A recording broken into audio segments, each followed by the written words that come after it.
சரி, இங்க எங்க பார்த்தாலும் இந்த சீம கருவாயாவே இருக்குது. இது எப்ப வந்துச்சு, எதுக்காக வந்துச்சு? வந்து ஐயா நான் மட்டாலே வந்துருச்சு. நான் மட்டாலே வந்துருச்சு. மட்டால்னா என்னது எங்களுக்கு புரியாது. அவர் ஐயாவே என்னமோ போட்டு முட்டோம்னு சொன்னார். காமராஜர் சார். காமராஜர் ஐயா விறகு காண்டி வருதா? எப்படியோ தெரியல, போட்டோம்னு சொன்னாங்க. இப்போ பேயாம வீட்டில் காணூர்ல எல்லாம் 5 பேர் 6 பேர் இருந்தாங்க. இப்போ இல்லை, அதனாலதான் விவசாயம் பண்ண முடியல. விவசாயம் பண்ண முடியல. சரிப்பா. இதை எப்படியே கவனிக்காம ஐயா சொன்ன மாதிரி விவசாயமே பண்ணாம விட்டுட்டோம்னா போச்சு, தமிழ்நாடு முழுக்க ஆயிடும். எல்லாம் அது தமிழ்நாடு கூட ஆகிப்போச்சு. ஆகிப்போச்சா?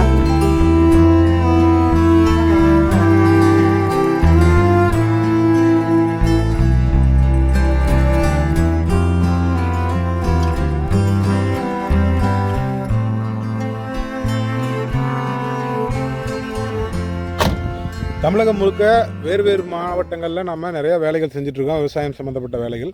அந்தந்த ஊரில் இருக்கக்கூடிய மண்ணின் மைந்தர்களிடம் நிறையா பேசக்கூடிய வாய்ப்புகள் எங்களுக்கு கிடைக்கும். ஒவ்வொரு ஊர்லேயும் மக்கள் ஒவ்வொரு மாதிரி இருப்பாங்க. அந்த ஊரில் இருக்கக்கூடிய அந்த மக்கள் சொந்தமாக இன்னும் கூட விவசாயம் சார்ந்த வேலைகளை செய்யக்கூடிய மக்களிடம் வந்து பேசும்போது அவர்களுடைய வெள்ளந்தியான பேச்சும் அவர்களோட மனதிலிருந்து புறப்பட்டு வரும் சில ஆதங்கங்களும் அப்பப்போ எங்களுக்கு வந்து கொஞ்சம் வருத்தத்தை தரத்தான் செய்யும். அது ஒரு முக்கியமான வருத்தம் என்னென்னா, இந்த லோக்கல் பீப்புள்ஸ், அதாவது அதே ஊரில் சொந்த ஊரில் இருக்கிறவங்களோட நிலத்தை வெளியூர்லேருந்து சிலர் வந்து வாங்கும்போது அவர்களுக்கு மனதிற்கு ரொம்ப நாங்கள் எப்படியெல்லாம் இருந்தோம், எப்படியெல்லாம் விவசாயம் செஞ்சோம், அந்த காலத்தில் நாங்கள்லாம் ஓடி பிடிச்சி விளையாண்ட இடம் இது, ஆடு மேய்ச்ச இடம் இது, நெல் விளைஞ்ச இடம், காய்கறியெல்லாம் போடுவோம் அப்படின்லாம் நிறையா கதைகள் சொல்லுவாங்க. அப்படிப்பட்ட ஒரு நண்பரிடம் தான், அவர் பெரியவர், அப்படிப்பட்டவரிடம் இன்றைக்கி ஒரு 2-3 கேள்விகள் கேட்டேன். அது உங்களுக்கும் வீடியோ மூலமாக காமிக்கலான்னு தான் இந்த வீடியோ போடுறேன். அவர் என்ன சொல்கிறாரு, நான் அவர்கிட்ட என்ன கேட்டேன், அவர் எப்படி பேசுகிறாரு, இதில் பெரிய கருத்துக்களெல்லாம் இல்லை. இந்த ஊரில், இந்த மதுரை சரௌண்டிங்கில் இருக்கிற ஊரில் மக்கள் எப்படி பேசுகிறாங்க, அவங்க பேச்சை கேட்கும்போதே ரொம்ப மகிழ்ச்சியாக இருக்குங்கிறதுக்காக தான் இந்த காணொலி. அவரோட நான் பேசுனதை உங்களுக்கு வீடியோவாக போடுறேன், போய் பார்த்துட்டு வாங்க. ரன் ஆகுது, உங்களுது ரன் ஆகுதா? ஆகுது.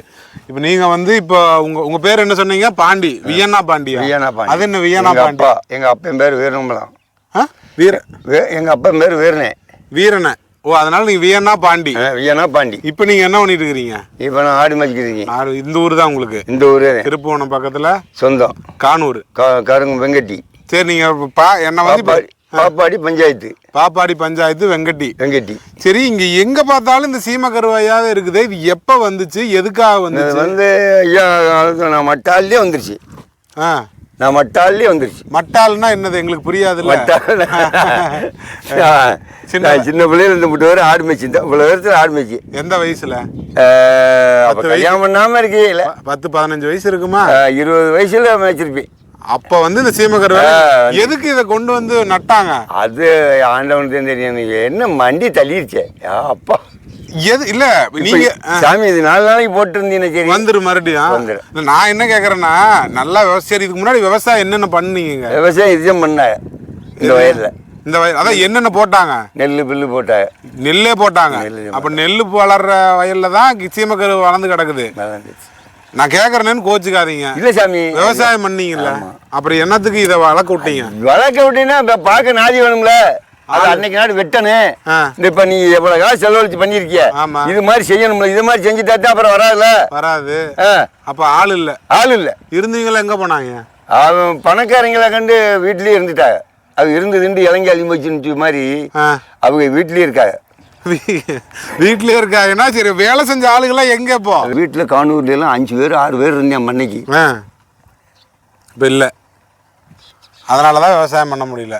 விவசாயம் பண்ண முடியல. சரி, இப்ப ஆரம்பத்துல இந்த சீமக்கருவை உள்ள வந்துச்சுல்ல, இந்த சீமக்கருவை வந்து எதுக்காக வந்துச்சுன்னு யாராவது ஏதாவது கேட்டிருக்காங்க? அது அவர் ஐயாவே என்னமோ போட்டு முட்டோம்னு சொன்னாங்க. காமராஜர் சார். காமராஜர் ஐயா விறகு காண்டி வருதா? எப்படியோ தெரியல, போட்டோம்னு சொன்னாங்க. இப்ப பேயா மண்டி தள்ளிடுச்சு.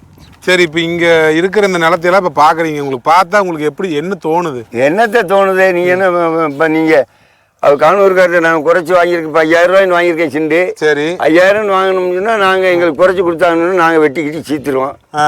இப்படி கதை தான். இப்படி கதை தான். இப்போ உங்களால் வாங்க முடியுமாங்க? எங்களால் வாங்க முடியாது, எங்கிட்ட காசு இல்லை. சொந்த ஊருக்காரங்கனால சொந்த ஊரில் நீ நல்லா வாங்க முடியாது. இன்னும் வாங்க முடியாது. இப்போ வந்து 5000. சென்ட் 5000. 5000 சென்ட் 5000. அந்த பொட்டக்காடு வந்து 10,000 அப்படின்னு போய் ஆறு வாங்க முடியும்?